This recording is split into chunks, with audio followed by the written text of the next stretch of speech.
defensa del cuerpo ante un agente extraño. ¿Qué tipo de inflamaciones hay? Aguda y crónica. Ya. ¿Cuál es la diferencia entre aguda y crónica? La aguda se produce más rápido, más rápido y dura menos tiempo. ¿Qué más? ¿Qué tipo de células vamos a encontrar en la aguda y cuál en la Exacto. ¿Y cómo se clasificaba una aguda y cómo una crónica?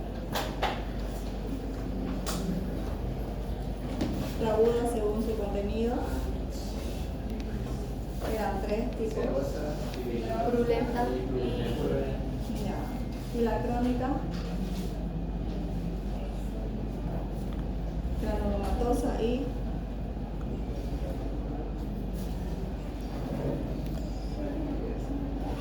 está en su examen.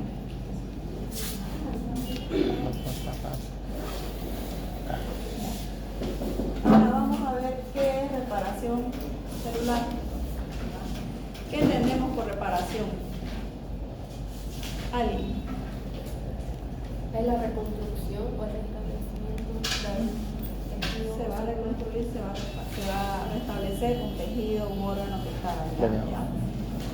Esta reparación puede ser por medio de una cicatrización o de una regeneración.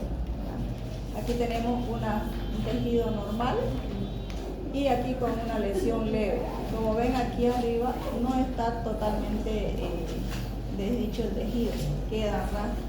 Entonces este va a regenerar. En cambio cuando sufrimos una lesión grave se pierde el tejido. Entonces ahí hay una formación de cicatriz. Esas son las dos formas de reparación, por cicatrización o por regeneración. ¿Ya? En la cicatrización va a haber secuela, va a haber pérdida de la función y de la estructura del tejido. Y en la regeneración, lo contrario, no hay secuelas, no hay pérdida de la función porque el tejido continúa y se vuelve a regenerar, se vuelve a formar. ¿Ya? Esta regeneración puede darse por dos medios, por la maduración de las células madres y por la proliferación de las células residuales. ¿Qué necesitamos para una reparación? Dos cosas. El soporte nutricional, que va a ser la energía y las proteínas. Y el sistema de defensa, que ¿quiénes son nuestra defensa? Los glóbulos blancos, leucocitos. Todos esos son parte de ¿qué? De leucocitos. De los leucocitos. Ahora, como habíamos dicho, una de las formas de reparación está el requerimiento de la proliferación de la célula. ¿Cómo se va a formar, cómo se va a realizar esto? Por la angiogénesis. ¿Qué es angiogénesis? Es la formación de los nuevos vasos en esa zona. Y por el colágeno, que va a ser el que va a unir los tejidos. Por ejemplo, aquí tenemos la proliferación de las células residuales. Tenemos va a haber un reemplazo de los tejidos dañados, va a haber una proliferación de las células sobrevivientes, por ejemplo aquí en el epitelio, que están los enterocitos, o en el caso de algunos órganos como el hígado, páncreas, riñones. Esto va a estar promovido por los factores de crecimiento que van a hacer que vuelva a restituirse ese tejido. Dentro de las señales de mecanismo tenemos los residuos de tejido lesionado, células endoteliales vasculares y los fibroblastos. Estas células que han quedado se van a adherir a las proteínas de la membrana extracelular y van a dar las señales que van a decir que van a indicar el aumento de la proliferación celular. Entonces las células con las proteínas son las que van a indicar que vuelvan a producirse ese tejido, vuelva a regenerarse para repararse. Dentro de la clasificación según su capacidad de la regeneración tenemos lábiles, estables y permanentes. Los lábiles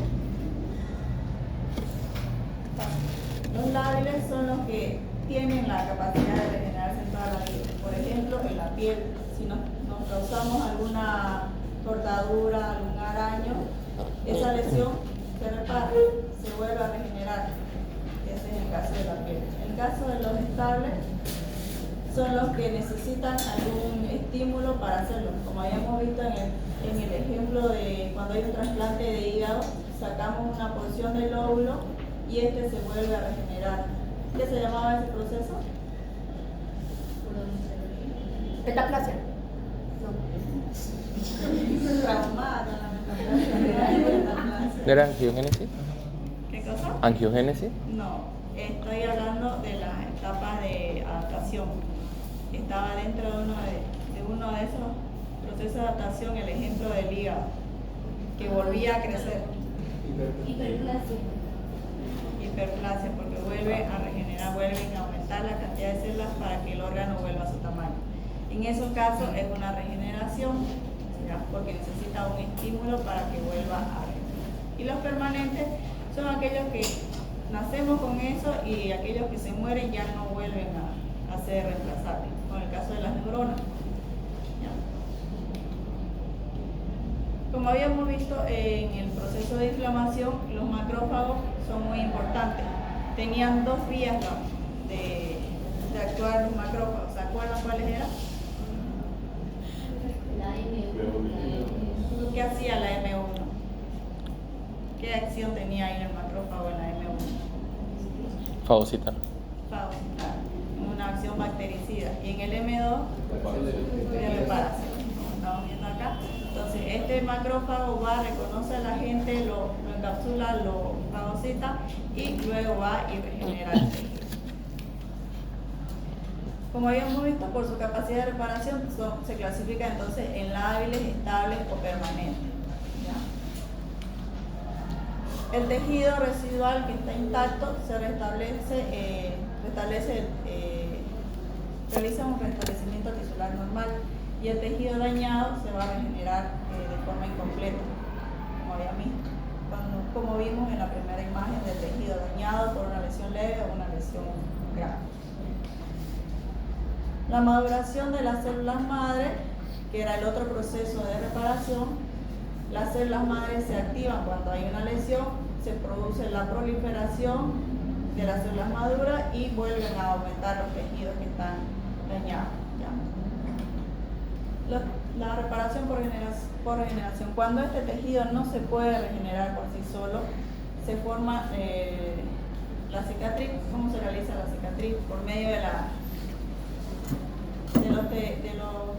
las células lesionadas con el tejido conjuntivo va a formar la cicatriz. Tenemos la cicatriz por primera intención y por segunda intención. Esta, que es la de primera intención, que es cuando es una lesión solamente en la capa superficial de la capa epitelial. Y esta, que ya es por segunda intención, cuando ya es una lesión más profunda, por ejemplo en el caso de una úlcera o un infarto. Para la formación de la cicatriz tenemos los tres pasos, que es la angiogenia. ¿Qué era la angiogénesis?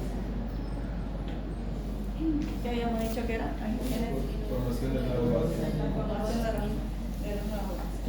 Después vamos a tener la formación del tejido de granulación, que va a estar compuesto por los vasos, los tejidos conectivos, fibroblastos y los leucocitos.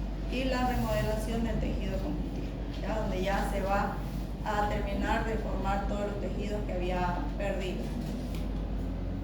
Como vimos, la angiogénesis es la formación de los nuevos vasos.